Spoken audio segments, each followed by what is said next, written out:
Hello and a very warm welcome to the Grassroots Weekender Show. Hope everyone's well, keeping very well out there. I'm not too sure what the weather's going to be like wherever you're playing, because I know it's still warm, but we're going to have a little bit of rain and it's starting to seep in. So fingers crossed. If you've been out and about today, it hasn't rained. It's kept you nice and warm. Kids have had loads of drinks. People have enjoyed their football. And if you've been out and about at summer leagues, which you would have been if you've been playing today, no doubt, then let's just hope that everything went perfectly well and there was no animosity on the sidelines, off the sidelines, or on the field of play. And your referee and yourselves all enjoyed it, as well as the kids. And you've just gone home happy to a nice Sunday dinner after watching the Champions League as well, after watching the kids at Grassroots Football first. Last night, the Champions League final. And I don't know how, I think the whole country, as we all know, was somehow against Arsenal. And this is regarding decisions and the way they've won the Premier League and not having a player sent off, and people can understand as to why. And then you've got Mikel Arteta, who was screaming for the penalty there. But if you look at the situation, the Arsenal player drags him down. He's got his arm. He could have actually, that was like similar to Real Madrid against Mo Salah. If you cast your mind back when he was dragged down and his shoulder went out, that could have exactly been the same thing happened. No one's talking about that, no pundits. They're all saying, yeah, I've seen them given, should have been a penalty, when it was the other way around. I can't understand it. And I think Stevie G's got it wrong a little bit there as well. We know you're biased, we know you're towards Liverpool, and you wanted to sort of give Arsenal something in your mind. Deep down, you're probably thinking, I made up, that wasn't a penalty, but you're saying it as it should have been a penalty, but it shouldn't have been a penalty. Look at it closely. You can't do that and drag a player and then fall in between. If you look around, now it's not just me, some of the Arsenal players, where you're looking at fouls and free kicks where they're diving, and they're getting free kicks and they're not being touched. It just amazes me. And then you got Trossard there for the goal, where he hits him on the arm. It to me, it creates a goal scoring opportunity from a handball. And then you got Saka handballs it twice in the penalty area, and you've got an Arteta screaming that penalty should have been given. And I think they only had something like 25% of the play. 25% of the play. Wow. But to be honest, I don't even think it was like a Champions League final. There was no real blood and guts and thunder, and you know the way you want a final to be played. Okay, Arsenal got further than us in the final, and to be honest, they had a really good run with teams. It was mapped out to them, you know, and you've got people now saying, how can you go unbeaten in the Champions League and lose the final? Doesn't make sense, but that can happen, I suppose. And penalties, never won it before, pressure would have been on, and obviously it was with the two penalty misses that you saw of Arsenal as well. But I don't think PSG played to their level, and maybe that was caused by the heat and humidity in the stadium, as the pundits were saying. And we've got players playing like that, we've got drink breaks, and you know what, I know you're giving drink breaks and what have you now, but you're looking at it now and it slows the game down, takes all the bite out of the game. And the coaching that's going on, I don't think coaching should be allowed on a drink break. I think it should be water delivered into the centre circle, players have a little drink, and the physios, whoever, go on the pitch, give the water, they'll come back and leave it. And it's all about what you do, tactics, and that's not part of the game. I don't think so. I don't know what your thoughts are on drink breaks here. Great for the kids and what have you, because they just give a little drink and just time to get on with things and what have you. But it's all turned into 5 minutes of coaching now, and it's going extreme, to be honest. Anyway, maybe they'll cut that out. marathonTexttheline.com. Let's know your thoughts on that one. And were you against Arsenal? I'm sure you were. They've never won the Champions League. They got that close. And I don't think the Premier League is going to be as easy for them next year. And then we've got to mention our own Arnie Slot, who's gone. I would have been giving him time for another season. People might call me mad, people may, but you've got to look, and I look at it a different way. I look at the bigger picture, I look at the injuries, I look at what happened throughout the season last year, built on the way the players and what happened with the players going through things, and the sales of the likes of Luis Diaz and what have you. What we're hearing now, that was not Arne Slot who agreed to that sale. He wanted to keep Luis Diaz. So it's the hierarchy in the background who are making all the decisions by the sound of things when we're getting players in, and are they making the decisions of who to play and who to put on the bench? I don't know. But I can always say, or honestly say, we always go on about the Liverpool way, and this season was never the Liverpool way, never in a million years. I don't think there was one or two games where it was all out attack. I think when we played earlier on in the season, Real Madrid, when Arnold come down, and the way the fans got behind, the way the team performed, that was more like Liverpool. But there wasn't many games like that we can write home and cheer about. But the fans stuck behind them with the last game of the season. You can't knock that.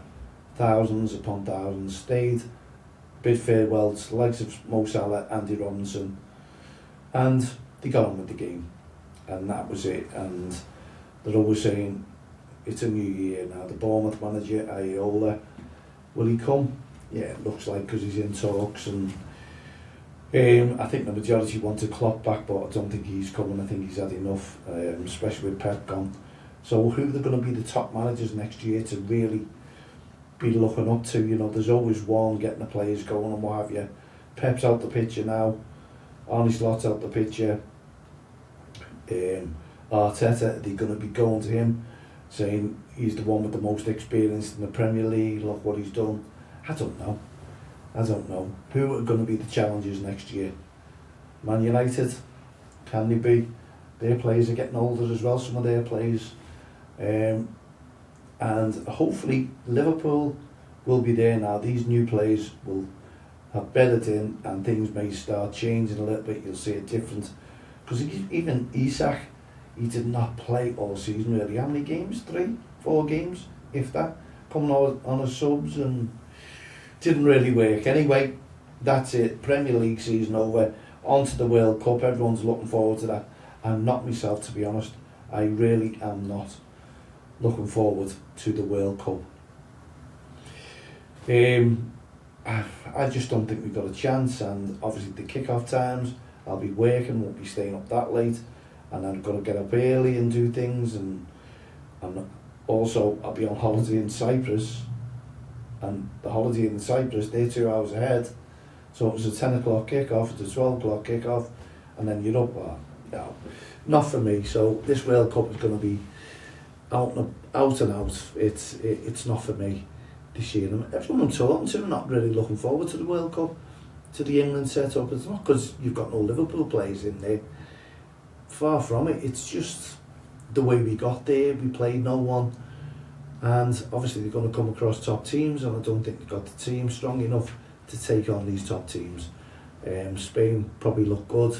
Brazil will probably look good as favourites. So, hey ho, it's one of those things. How many of you there are supporting England through the World Cup?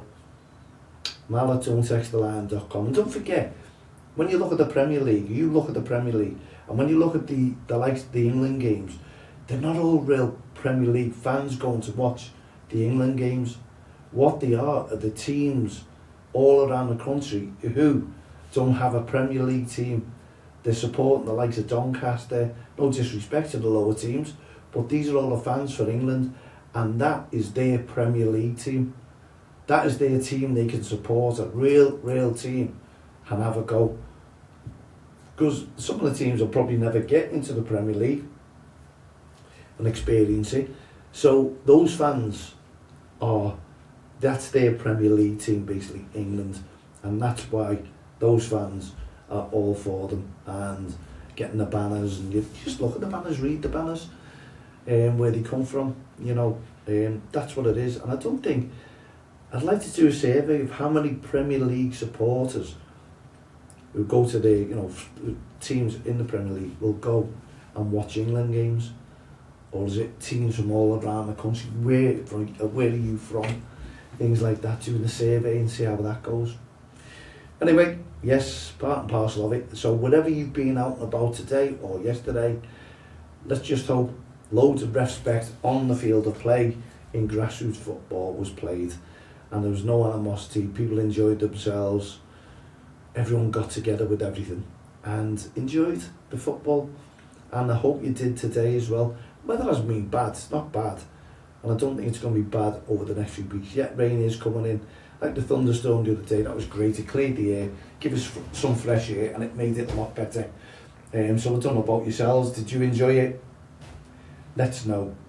Let's know how your games went on the field of play today, because what we're doing, obviously with the REFspect campaign, we're having a go at everyone. We're not having a go at everyone, we're asking everyone to support it, to make a difference on the field of play and off the field of play. Support your referee, support each other when you're out and about, and make a difference to each other. Just go out and let the kids play, let the kids enjoy themselves like we did yesterday. And as I say, we're going to be bringing out our change.org as well to try and keep more money in your pockets because of the fees that are going up and the likes of the kits that are going up and surcharges going up. So it tells you everything, doesn't it? Yeah, let's just all stick together and see what we can do. See what we can do by supporting the work that we do with Don't Cross the Line and the REFspect campaign. And what it is basically, if you don't know, if you're new to viewing this, we're out on sidelines, touchlines, talking to managers, talking to coaches, talking to committee members. We're all there trying to keep the verbal abuse down, regardless, make it disappear. The verbal abuse should go from grassroots football, and we and our volunteers all together have a go at trying to curb that, stop that, and put our mark on the field of play. Don't cross the line. And it's all about REFspect on and off the field of play. So we'll talk to parents and we'll say to them, you know, it's all about the kids enjoying the football, playing the game, so there's no need to have a go at that referee out there. You've got to make a difference. And some of the summer leagues that have been played today are just games, just to play games, to make a difference. Get the referees some pocket money, keep the kids playing throughout the summer, and they can just go into the winter leagues. Then that's more competitive than what these games are. But you're saying competitive. Anyone in Liverpool who watches the games, whether it's just a friendly game or not, there's a lot of competitiveness there. They're out to make a difference. They're out to try and win. Regardless, there's passion across the northern leagues, isn't it? Same as Manchester, Preston, they're all there. And you can see difference. You can see the different atmosphere. And this is why I always say, when they do that campaign, the FA silent sidelines, and what they want is just applause if they can. No one shouting any instructions, no one shouting encouragement, just letting the kids play into silence. That is that campaign. I don't think that campaign works, because here on Merseyside you couldn't introduce it. You couldn't keep people silent, honestly. And yet these support campaigns like that, ours is all about respecting the referee, not taking the passion out of the game, because kids love encouragement. Kids love encouragement. That's what we say, encouragement, not the verbal abuse or the aggressive behaviour. They don't like that, don't want that. And yes, silent sidelines, that's what that campaign is trying to do. Hush hush for a couple of games over a week, and make a difference to see if it works. And down south, I think there's the different atmosphere towards games there. And I just don't know what it is about the likes of your northern leagues and what have you. The passion is incredible and the support is incredible from the sidelines, and people just want the kids to win. They're willing them, and we try and say, try not to win at all costs. Enjoy it. And this affects kids struggling, who have mental health struggles, and you see irate parents or spectators on the sidelines shouting verbal abuse, showing aggressive behaviour, not making a difference. We just need to work together and make a difference. That's what we need to do when it comes to grassroots football.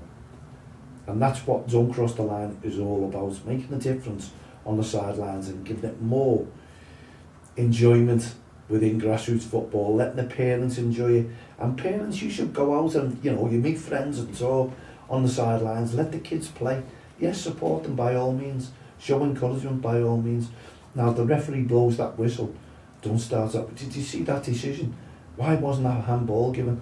Don't forget, there's probably 20 watching the game and watching different decisions, and sometimes it's hard for the referee to see everything, and they can only give what they see. Whereas you could see something. I've been there many a times on the sideline, and people have said, did you see that handball? And I went, unfortunately, no. I didn't notice it. I was watching something else. That's what the referee could do. Watching something else, watching the movements of the kids and take their eyes off, because they haven't got eyes in the back of their heads. So things could happen off the ball, and all they can do is go by what the crowd is shouting, because 9 times out of 10 they don't have officials on the sidelines either help them out, except for cup games who can see. That's their third eye, shall we say, and it helps them a lot to make a difference there as well.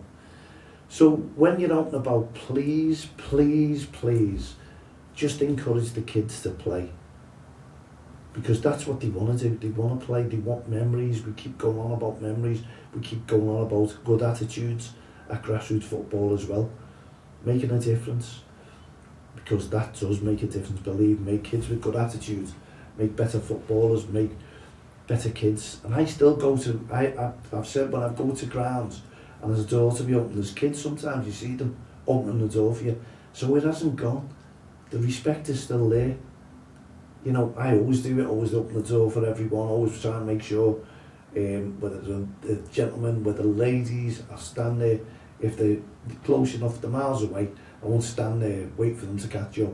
They understand that, and on Merseyside, everyone does understand that. So we just want everyone to enjoy this summer, to enjoy themselves on and off the field of play, encourage the kids to play, leave the referees to officiate, let the kids develop their skills. This is what Don't Cross the Line is all about. If you're new to grassroots football, and come next season, there'll be a lot of young kids coming into the game who've never played before as well. So we're going to see different kids playing the football, and also parents, new parents to the game, who don't understand the laws of the game and the codes of conduct that the clubs may have. So ensure that all these parents are aware of what's happening through your club. Give them your codes of conduct. Give them Don't Cross the Line's code of conduct. We were the first ever with codes of conduct that we passed on to the FA, who in turn did their own codes of conduct and want everyone to abide by them.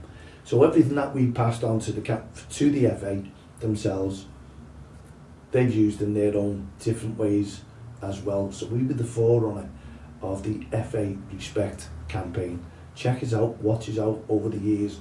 We've been going since 2003, bringing the communities, football communities, together. And that's what we hope we can continue to do. We're always there, we're always making a difference. We want everyone to make a difference. And we want you to be part of it, especially when it comes to mental health struggles. It can not only just affect the adults, it's affecting the kids as well on and off the field of play. So if you're verbally abusive, if you're irate, our message to you is please stay away from grassroots football. Make a difference. Stay away and let the kids play. Let the officials enjoy the game. Let them interpret the laws of the game to the children. They've got to develop and learn those as well. And 99.9% of parents will say that referee doesn't know the laws of the game when they do.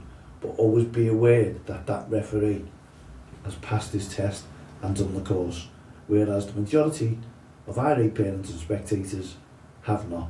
They may know and see a different game if they took the test themselves. And if you're interested in becoming a referee, contact the county FA yourself and book in an appointment. It's payday, it's nice, you can make a few bob. That's what the kids are doing as well. Many kids are under the age of 18, so they're making a difference on and off the field of play as well. there we go. We've come to the end of our show. Thank you so much once again for tuning into the weekend. Hopefully Dan will be back by next Friday, and I'll be preparing to go away myself to Cyprus. But I'm seeing things on social media that's saying it's sort of getting warnings now to stay away from Cyprus. Hey ho, let's see. Well, thank you once again. We'll be back again this coming Friday. From myself, Mal Lee, and all the team here, the Grassroots Show, Don't Cross the Line, Heart of Gold Initiative, No Ref, No Game, Respect Programme, and One Step Ahead on mental health. Thanks for tuning into the show. Enjoy your Grassroots football, and we'll see you next Friday. Cheerio for now.